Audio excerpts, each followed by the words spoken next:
Welcome to Global Dispatches, a podcast about foreign policy and world affairs. I'm your host, Mark Leon Goldberg, editor of UN Dispatch.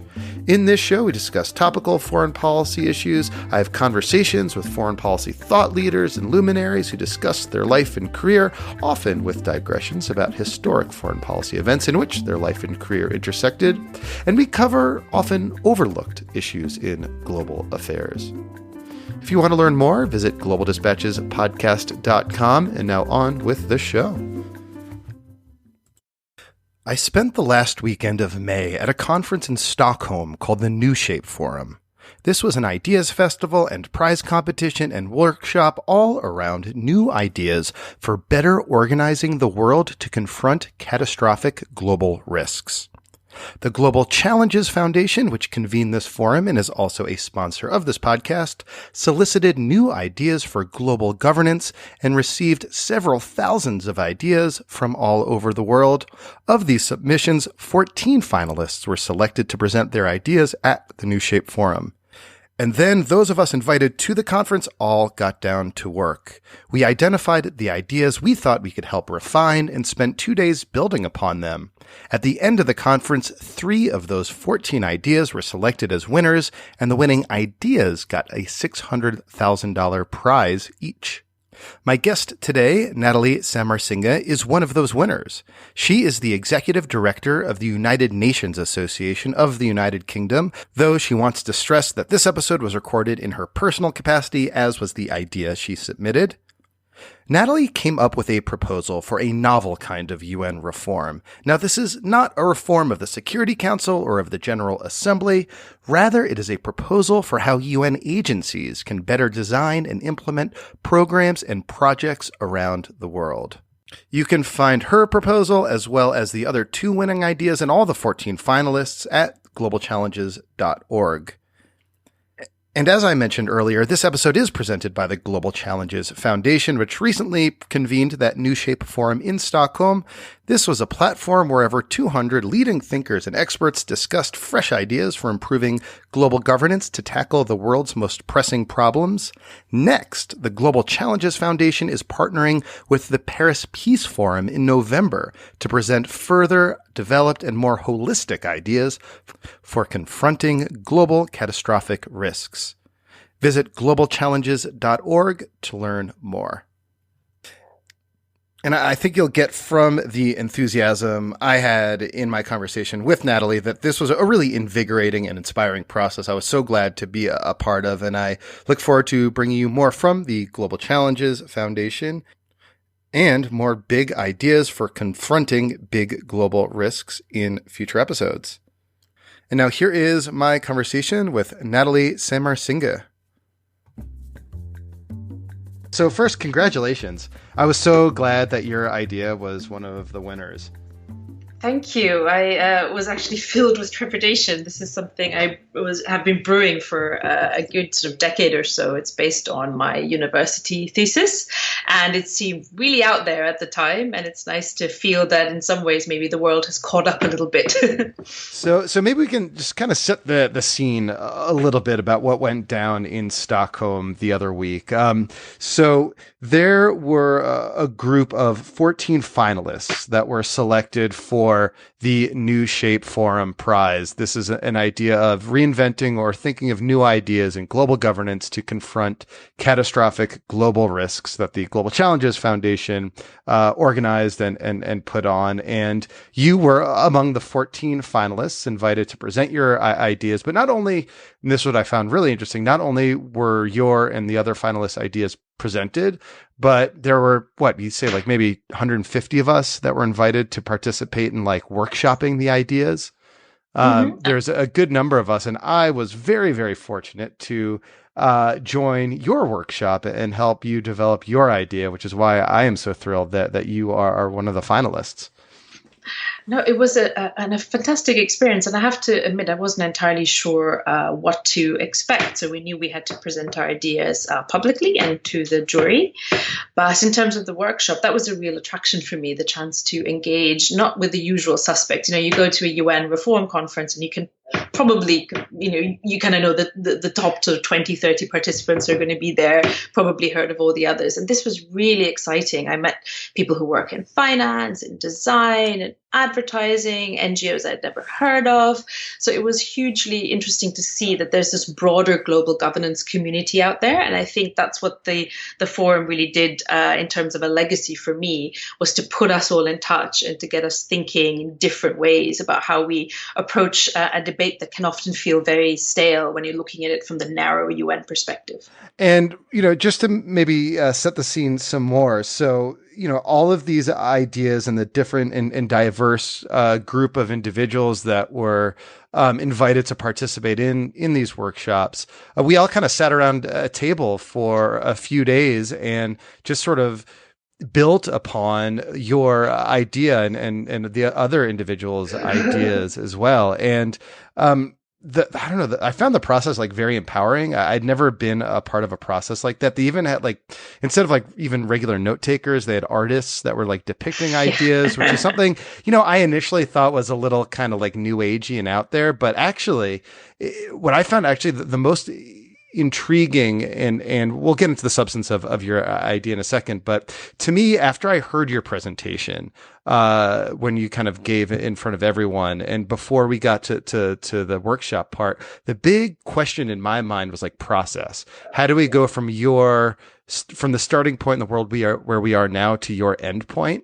And honestly, it wasn't until the artists started helping us visually conceptualize it, with like the donut metaphor that we used on paper, that I really started to see how your idea could actually become a reality. So again, I just was like very kind of blown away, and it really defied my expectations. I think I had the same initial sort of, dare I say, skepticism that you have. I initially read about the competition, this challenge to, redesign global governance in a way that makes it better, but it has to be, innovative, but also realistic and implementable. It just seemed like this impossible task. And my knee-jerk reaction was, should I just send in a copy of the UN Charter Mark 2.0, because that's all that's possible. But what this process has really shown me is that we need a lot more creativity and the confidence to use different methods, be it sort of, an artist, or just getting different people in a room and making us all feel a little bit uncomfortable and taking us outside our comfort zones, because I think we really reap the benefits from that. So, the workshop experience was really collaborative. I mean, for me, brilliant to have, experts from so many different fields really get to grips and, tear apart the idea, but crucially just say, how can we make this happen? And it started to feel a lot more real. I think I had exactly the same experience in that sense. It started to feel like we can do this. And it's really taught me a lot in terms of how to design these kinds of events in the future, how to approach problems like this, but also just it's given me a new sense of optimism that actually we can make things happen. It didn't feel like such a insurmountable task as it did at the beginning of the process when I was sat down typing something to be sent off into the ether, as it were. So let's talk about your idea. What is it? Describe it. Where the origins of your idea come from?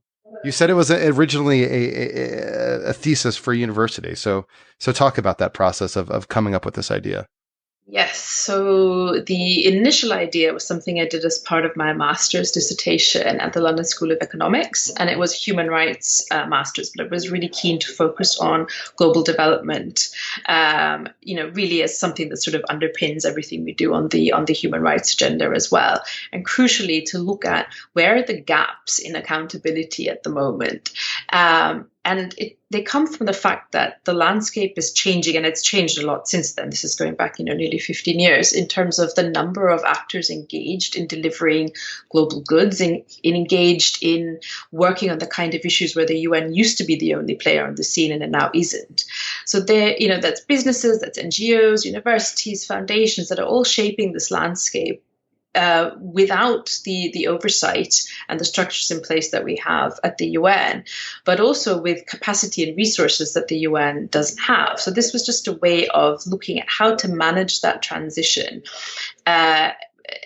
and get a little bit more, inclusion, because I think, inclusion is a good end in itself. We talk about the importance of having stakeholders at the table, but I also look at it from a risk perspective. I think exclusion is a huge risk, whether that's people feeling alienated from the structures, from their own government, from these corporations that they don't really understand how they can engage with, but yet they have such a big impact on their lives. So it's a way to manage inclusion and also insert a little bit more transparency into the system and also a lot more capacity. So that was sort of the first stage. And I've since then spent, a lot of time finding out that, you can have a bold idea when you're young. And I think that's very important. We need to have younger voices working on global governance and getting a seat at the table in a meaningful way. But I've learned a lot since then about how change happens, or rather doesn't happen, at the UN. So I approached it quite differently this time. It was really a way of, trying to come up with a new approach to managing these very stale and, quite frankly, unproductive debates on Security Council reform, and looking at how to maybe be innovative and transformative in a way that goes beyond the very creative and good ideas we have on, say, an elected General Assembly or standing UN army, which have been out there for a while and which are very good. And I think if we had a blank sheet, these are the ideas we might come up with. But we don't have a blank sheet. So there's a way to think about circumventing politics on the hardest of issues, and trying to build on my experience of the 1 for 7 billion campaign and other UN reform issues, and look at how do things get done. And in my experience, they get done through a coalition of actors. They get done when you use existing mechanisms and processes. You build on best practice. You avoid charter reform. And you really try and look at what's already happening in the world and how can we just take that a few steps further to try and catalyze bigger change. So let me stop you there, because your experience as one of the leaders of the 1 for 7 billion campaign, I think is instructive here. Can you just sort of, for people who are unaware of what that campaign was, just briefly describe, how you went about conducting that campaign, which was in the end very successful, I think? So the campaign was really formed on a simple idea. How do you shortcut improving the UN system? And we thought leadership is the answer. You can have the best reforms in the world. If you don't have good leadership, everything you try to do is going to be much, much, much harder to achieve. And you have a Secretary General selection process, or rather you had a process that had largely been unchanged since the UN's inception, and effectively put the decision of who to appoint, a decision that could, theoretically and in practice affect 7 billion people in the world, into the hands of the 5 permanent members of the Security Council. And, it was pretty much the most appalling process that you could think of. Totally opaque. It was terrible. Totally opaque, yeah. Even other states on the Security Council might not know which, candidates were in the running. There's no timetable. There was nothing like a job description, no chance for the candidates to engage with the wider UN membership. So these are all the things that we called for. And it was really, interesting process, because, a lot of states had been saying they supported change of the process. Everyone was in favor of it, but no one had actually tried to turn that into sort of concrete implementable proposals. And once we started working, and we had lots of partners in this, on putting together what are some of the achievable things we can do, avoiding charter reform, because that gets just way too complex and that's not going to happen. We found that actually there were a good 2/3 of UN member states who were already on side. We then tried to build relationships with key individuals, the presidents of the General Assembly. For us in the UK, it was the new UK permanent representative to the UN, and really say, this is an opportunity for the UN to show that it can change, an opportunity to have the UN covered in the papers, not for a scandal. And we found there was actually quite a groundswell of support.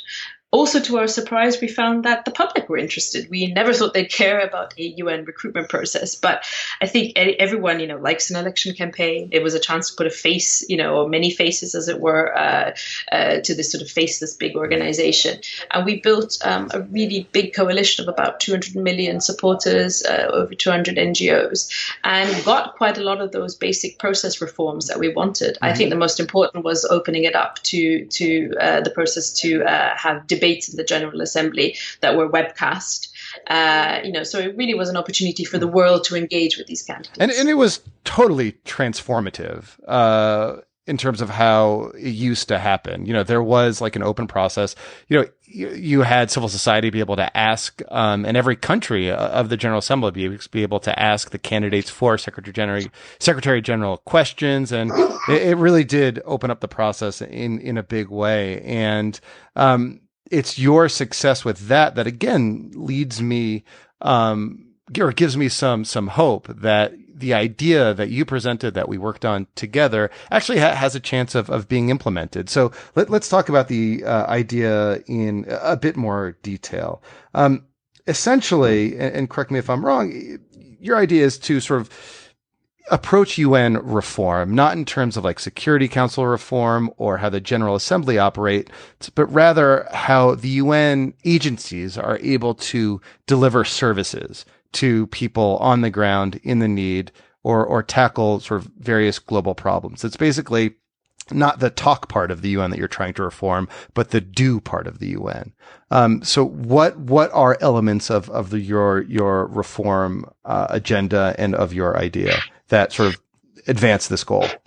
Sure. So there are actually two transformations, which, whenever I presented them, sound really simple. But I think anyone who's worked at the UN knows that there's quite a lot behind making those, trying to make those happen. So the first transformation is quite simply opening up the formal decision-making processes in UN funds, programs, and agencies. So we're talking about like UNICEF or the World Food Program or the World Health Organization, things like that. UN AIDS. We're not talking about the Security Council or the General Assembly. Exactly. So it's opening up these bodies that already work with NGOs and businesses in a variety of ways, but which don't have them really, for the most part, included in their formal structures, to have them sit alongside states as members of those bodies. This would improve their decision making. It would help get different perspectives and tackling the issues that they face, and it would also hopefully improve resourcing for the UN through the introduction of some membership fees.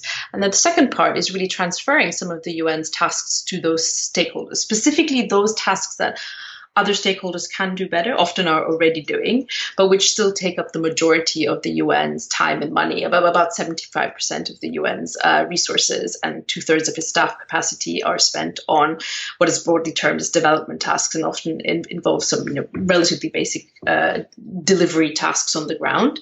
And really saying, if others can do that better, why not let them do that? That then frees up the UN's time to focus on the things that it does best, that only it can do: mediation, peacekeeping in some circumstances, some of its human rights work. So it's sort of strengthening the system as a whole. And, I'm not just saying let's leave the talk part of the UN to get on with it, but it's a recognition that politics is always going to, quite frankly, be political, and you need to have those forums there for discussion, be that the General Assembly or, in the hardest issues, the Security Council. But by strengthening the work of the rest of the UN system, you are beefing up the UN's preventive capacity. So hopefully what actually goes to the agenda of the Security Council and the General Assembly is less. Mm-hmm. And again, sort of one way that I think this is politically feasible, while of course still difficult, is that it sort of aligns with the Secretary General's kind of renewed focus on prevention. And it sort of can fall under the rubric of prevention, which is something that would make it more politically appetizing, I think, to sort of current stakeholders of the UN system. Absolutely. I mean, the idea is to try and incentivize this change in a number of ways. So I think it fits very well with the Secretary General's agenda. I think it fits very well with lots of current practices that are happening in lots of agencies, from UNAIDS to the ITU, the Telecommunications Union, to the International Labour Organization. There's lots of good practice examples of how stakeholders are working better with the UN. But, in typical UN fashion, it's very piecemeal. It's quite ad hoc. And this is a way of formalizing it. And hopefully the incentives for states are that they get some support on the resourcing side. They get to share the burden and the risks of policy making. The incentives for businesses are that they have a seat in shaping the regulatory environment that they're going to be part of. They have a chance to take on some work. And similarly for NGOs, the chance to not just be relegated to some lovely little side event where they can just sort of do their own NGO thing, but actually have a seat at the formal table and also get some resources and capacity for the work that they are already doing. So in theory, there's incentives, I think, for all players here.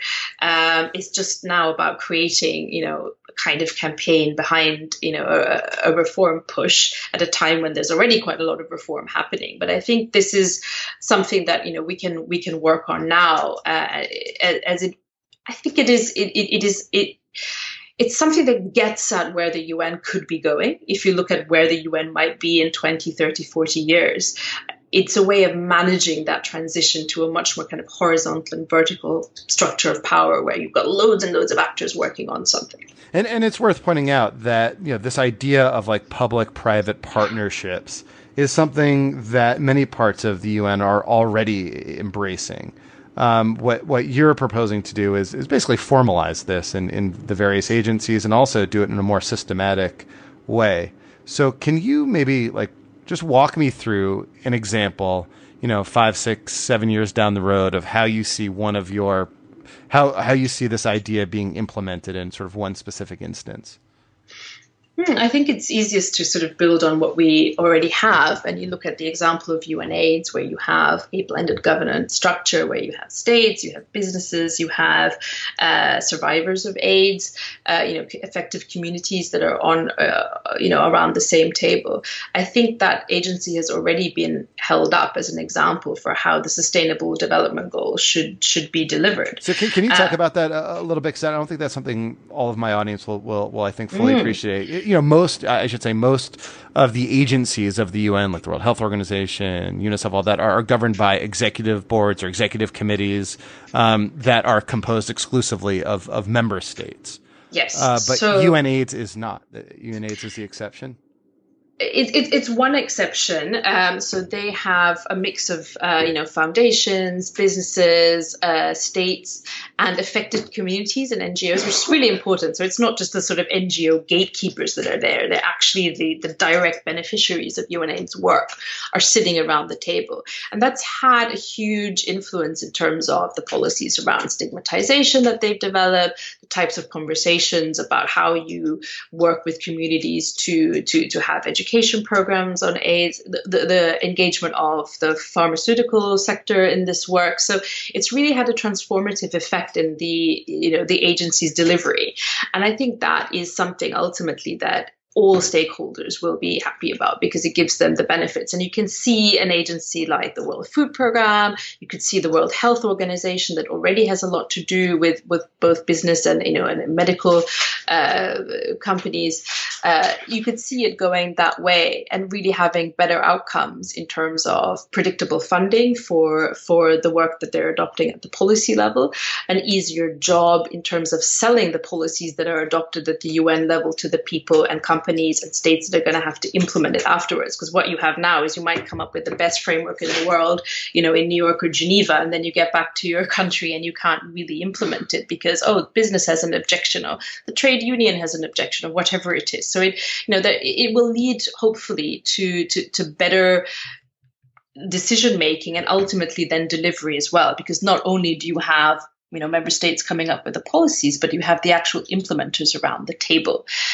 Some of the other examples I would point to are the International Labour Organization, which already has this sort of what's called the tripartite state structure of states, business, and labor sitting around the table. And there are all sorts of issues with the ILO. There are with every UN agency. But many, many studies have shown that actually the time lag between implementation of decisions is much shorter as a result of the longer decision-making process because you have all the stakeholders around the table.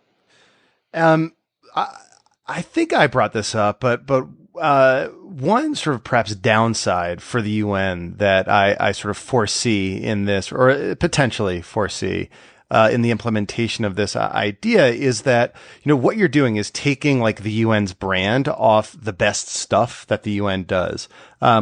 Feed starving children, that sort of thing. That's no longer like a UN sort of branded enterprise. If the World Food Program is sort of disaggregated and works as like a convening partner of a number of implementing, partners. And one suspects that might lead to broader reputational damage to the UN as a whole and might undermine sort of the UN's political support among key member states. And when that political support is eroded, so too might funding. And the UN is not like an overly funded entity right now. Every agency currently struggles with funding gaps, between the World Food Program, UNICEF, UN Refugee Agency.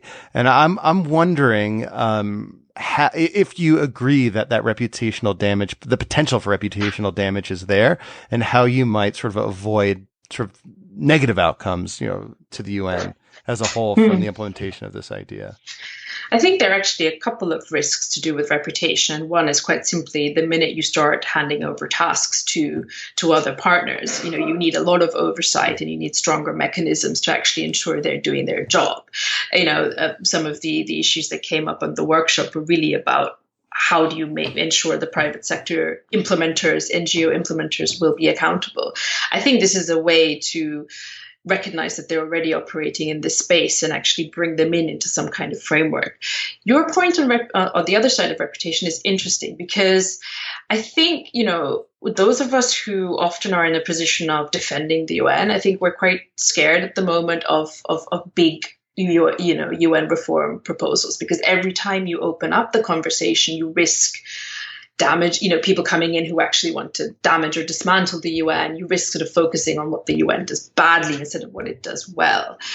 I think we're at a stage now where, I often pull out this fact sheet, all the things that the UN does, and it is usually about it feeds this many people, it vaccinates this many people, and so on.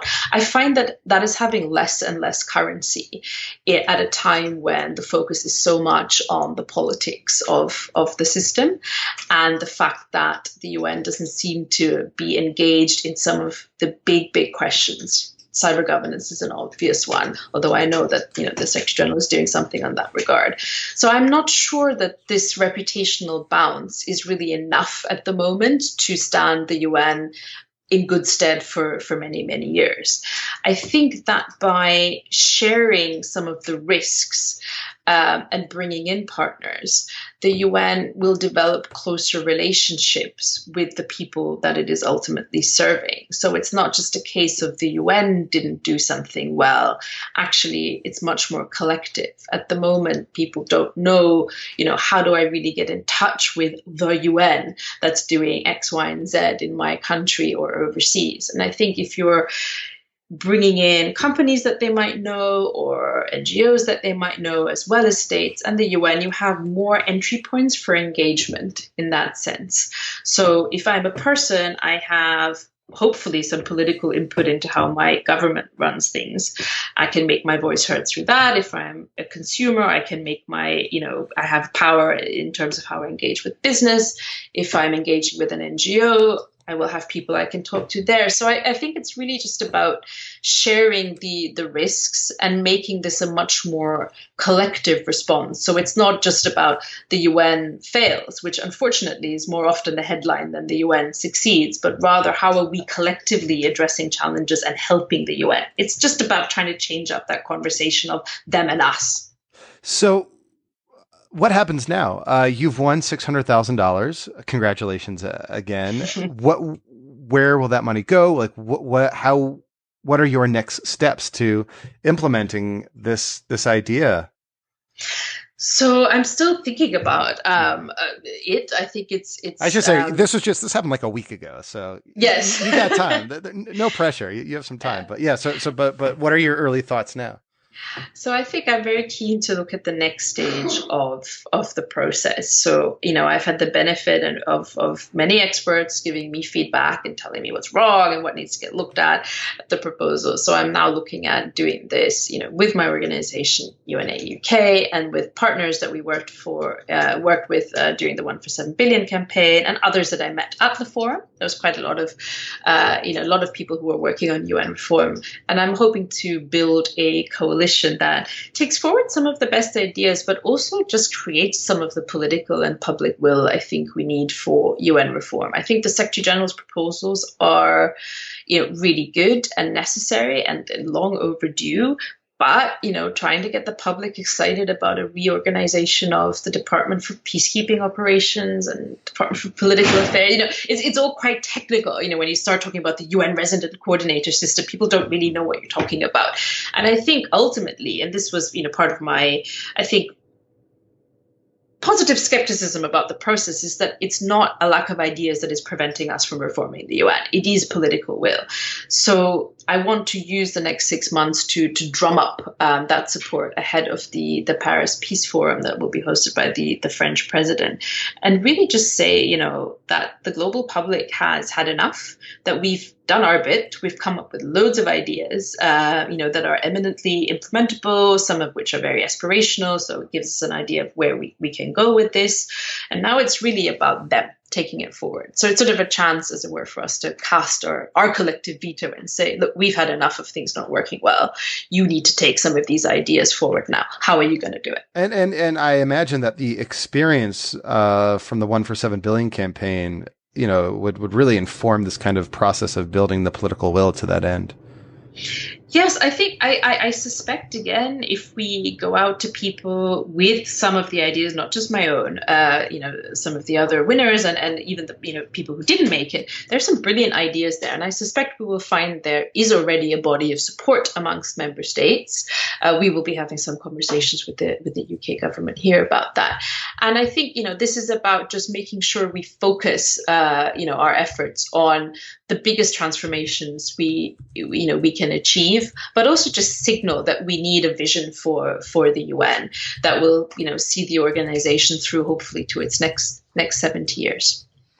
Well, Natalie, congratulations. Thank you so much for your time. And I look forward to hopefully maybe seeing you in Paris at the Peace Forum. Absolutely. Well, I'm going to try and rope you in. You'll be part of the working group going forward. All right. Well, thanks. Thanks for your time and congrats. Thank you.